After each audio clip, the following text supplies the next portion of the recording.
Hello, everyone. My name is Chen Yanover, and I'll be presenting our proposal to study medication use in older and frail people with Vanessa Rouach.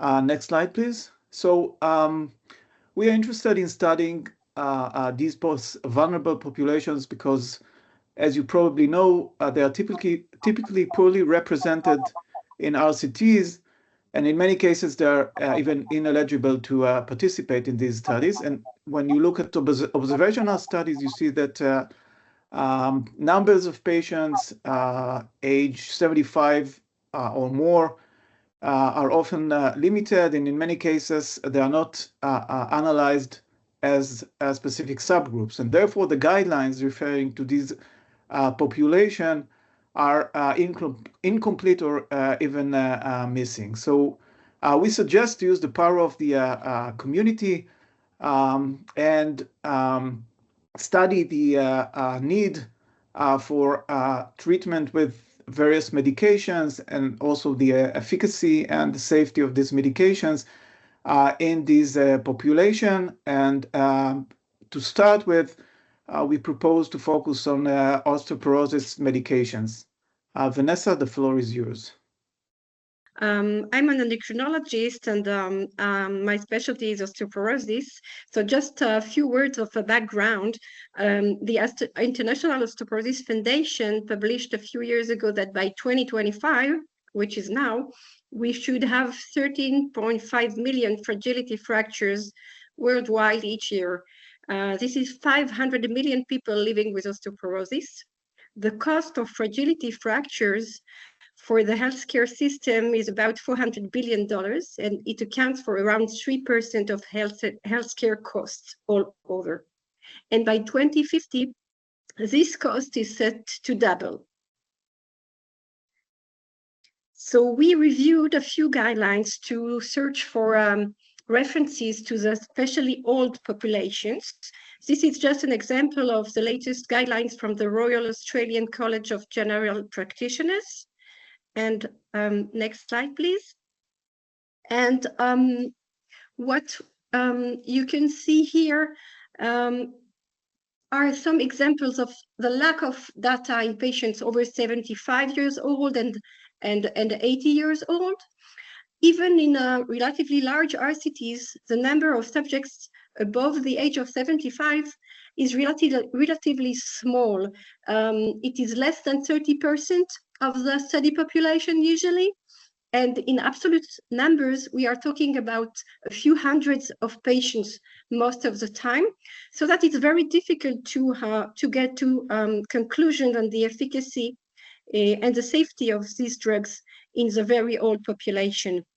And this is a great paradox because above the age of 75, the risk of fragility fractures increases substantially, and this is where the evidence is the most needed.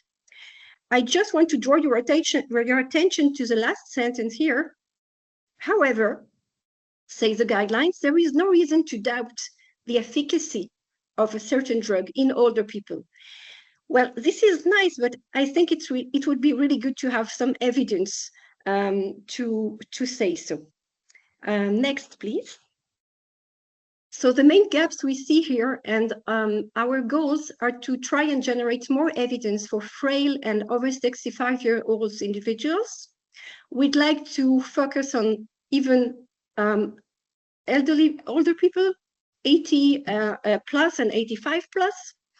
We'd like to straighten evidence on efficacy, to check comparative effectiveness of different drugs, which we really need in the practice and we lack. We really like to study the long-term safety of osteoporosis medications.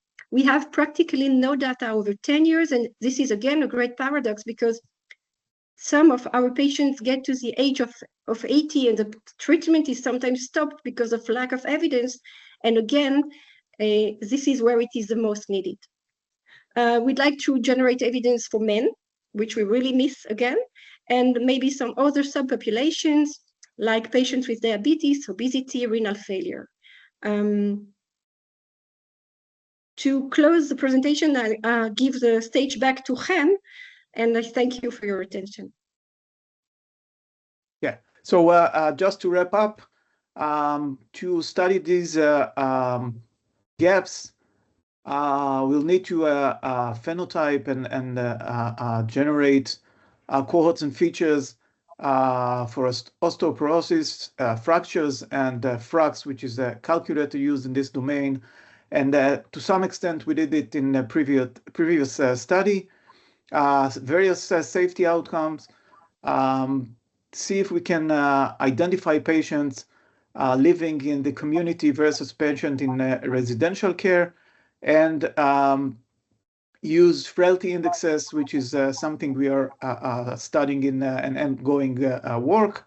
And when it comes to study design, we could either use the cohort methods or need some new analysis tools to study timing of treatment and the prescription of specific drugs.